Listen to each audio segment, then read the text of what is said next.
Oh, Oleh. Power went out? Looks like it's finally time to learn how to pay the electric bill. The first thing you must do is find your meter.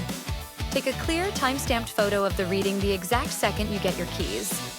Since bills are often based on estimates, this photo is your only proof to ensure you aren't stuck paying for the previous tenant's electricity. When it's time to pay, you'll get a bill every 2 months.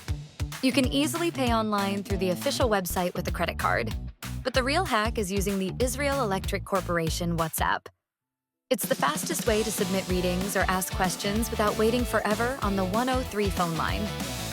To make it official, just go to the Israel Electric Corporation website to transfer the account into your name using your rental contract and Teudat Zahut.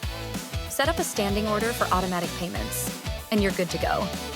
You can use the official calculation tools on the website to take the guesswork out of your monthly budget.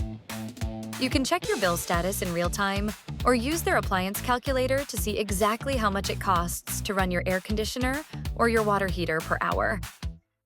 Now you can finally stop worrying about the bill and start enjoying your new home. For more tips and guidance on all things Aliyah, visit allaboutaliyah.com. And don't forget to like, subscribe, and share.